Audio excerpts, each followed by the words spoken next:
నాకు లాస్ట్ 3 డేస్‌గా కొంచెం జలుబు చేసింది. ఇండియా నుంచి తెచ్చుకున్న మెడిసిన్ అయిపోయింది.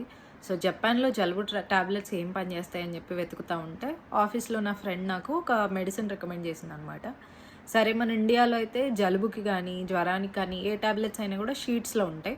ఒకటి కావాలంటే ఒకటి, 2 కావాలంటే 2 ఇట్లా ఇస్తారు కదా! జపాన్‌లో ఏంటంటే అలా షీట్లు ఇవ్వరు. డైరెక్ట్‌గా కొనుక్కుంటే ఒక ప్యాక్ కొనేసుకోవాలనమాట. సో, నేను ఇది కొనుక్కున్నాను. ఇది రికమెండ్ చేశారనమాట నా ఫ్రెండ్. సో, ఈ డబ్బా మొత్తం ఉంటుంది. ఇందులో 210 టాబ్లెట్స్ ఉంటాయన్నమాట. ఇట్లా వచ్చి 210 టాబ్లెట్స్ ఉంటాయి.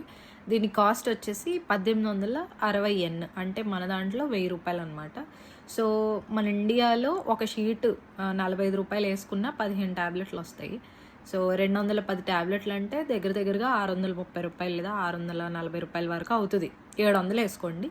జపాన్‌లో ఈ టాబ్లెట్స్ 1000 రూపీస్‌కి వస్తాయన్నమాట. జనరల్‌గా నాకు జపనీస్ మెడిసిన్ మీద ఉన్న ఒపీనియన్ ఏంటంటే, ఈ మెడిసిన్ మనకంత పని చేయదు, మన ఇండియన్ బాడీస్‌కి అంత సెట్ అవ్వదని అనుకున్నాను గానీ, ఈ మెడిసిన్ బాగానే పనిచేస్తోంది. ఇంకా రోజు 2 టాబ్లెట్స్ తీసుకుంటున్నాను. బాగానే ఉంది.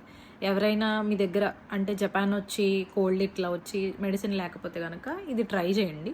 టాబ్లెట్స్ ఉంటాయి, అలాగే పౌడర్స్ కూడా ఉంటాయి. పౌడర్ ఏంటంటే చేదుగా ఉంటది కాబట్టి నేను పౌడర్ కొనలేదు గానీ, టాబ్లెట్ అయితే ఒక గుటకలో మింగేస్తాం కాబట్టి టాబ్లెట్ తీసుకున్నా. సో, ఎవరైనా ట్రై చేయండి.